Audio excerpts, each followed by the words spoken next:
Thought I'd share with you today some thoughts on tongs, some points of interest when you're making tongs. Now, traditionally, we're taught that we take our piece and we approach here, first fullering at the front side of the anvil, the side facing us.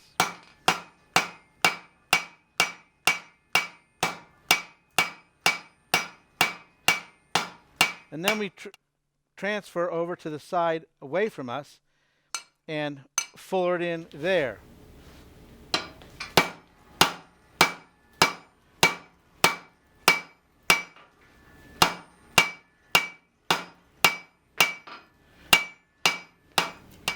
Each time we're working on the edge and we're creating a fuller.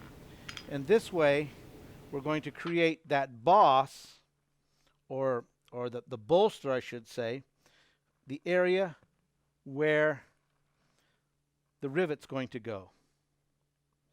And so we've isolated that. We have our jaws in the front and we have our reins coming out the back. We've isolated that by working it on that edge of the anvil back and forth and creating that fuller.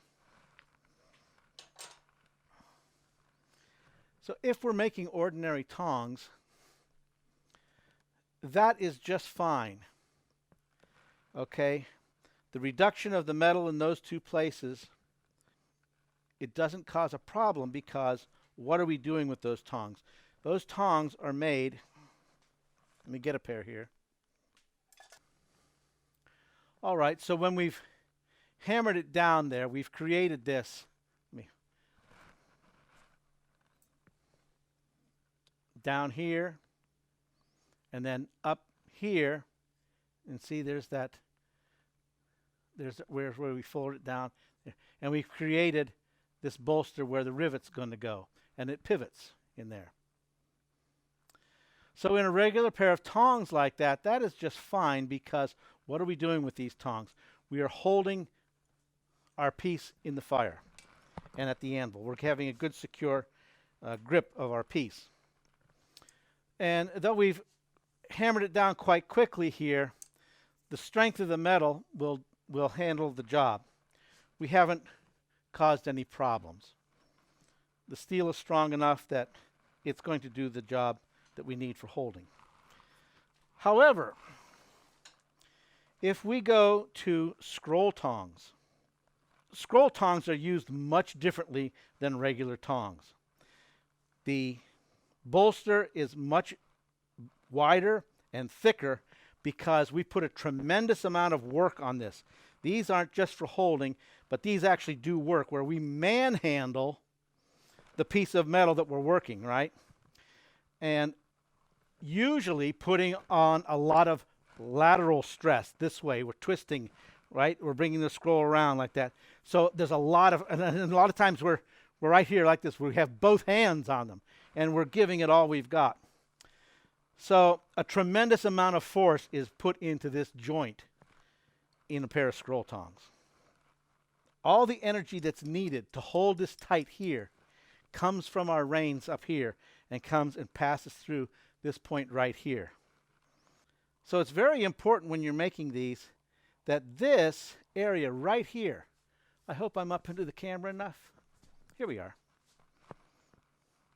This area right here, you see this? Right here. See how that slopes? And it doesn't reduce real quickly. Here it is reducing quickly, but there it's not. It goes, there's volume here. There's volume of steel here. See, there's a volume of steel there.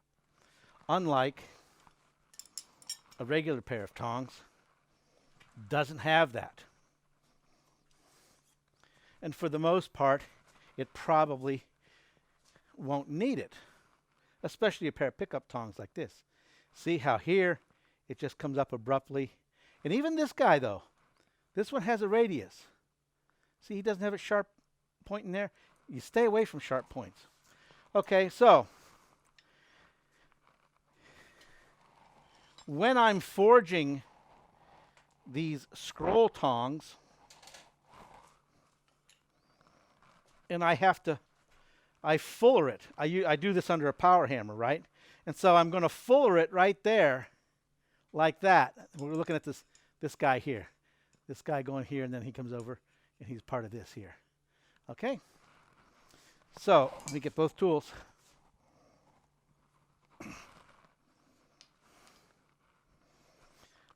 So when we make this, and on the power hammer, I'll use this fuller. And I'll fuller it right there, right, on one side, just like we did on the anvil. And then I fuller it on the other side, all that to isolate the bolster where the pin. But look at the fullering I used, a different fuller. See? I have a different fuller, and I get a much more sweeping curve. And so therefore, I have a lot of strength here. When you build a tool, okay, when you're making tools, there are a couple of things you want to keep in mind when you're making a tool. And one of the, in the design and in the build, and one of the first things is, where is the majority of energy going to be in this? Where's the biggest stress? What's the most critical spot in this piece? And second of all, what you want to think about is, where is its weakest point? Okay, and this is true with any tool. Take the hydraulic press, for example.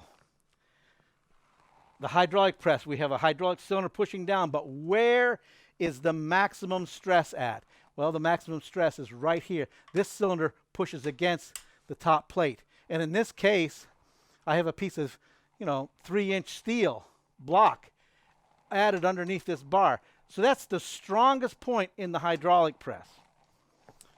And that's where the most energy is going to be. So it has to be the strongest point. Same is true with these scroll tongs.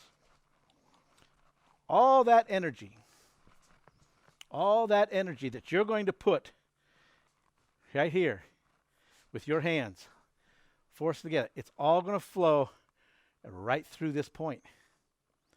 And when it flows through that point, it better be able to take that stress and transfer that then easily onto where it's needed here. Okay? So think about that. Where is the most of the energy put, and where is the weakest point of this piece? And what you don't want to do is to have the same answer for both those questions. The same place better not be the, where the most energy is and the most need for strength better not be it's also its weakest place. Because if that happens, then you have a problem. Okay, so if we go back to our regular tongs we're making, even then, wouldn't it be better to forge our area at the anvil, face on, forge that first fuller on the near side of the anvil, and then from there, instead of going to the far side and doing the same thing there, wouldn't it be better to put in a Hardy tool like this one, a radius Hardy tool, and make that a radius edge? It would always be better.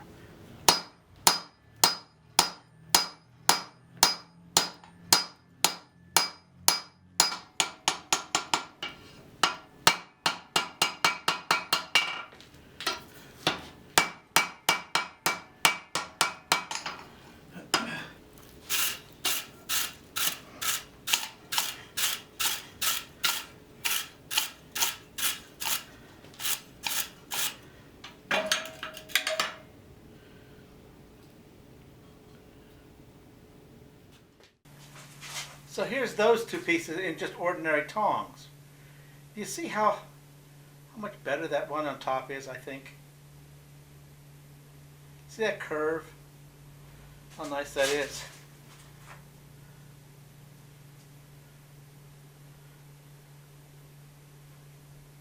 turn it over.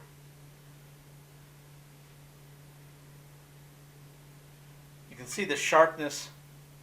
See if I can get them both here together. You can see the sharpness of this. Just drop down on the anvil, right?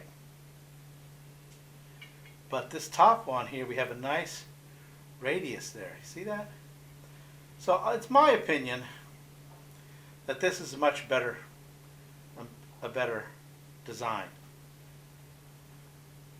It'll give far better performance. So in the end, you'll have a tool that you can depend on. It looks good, and it's always dependable. You'll see the difference. So that's my thoughts on tongs.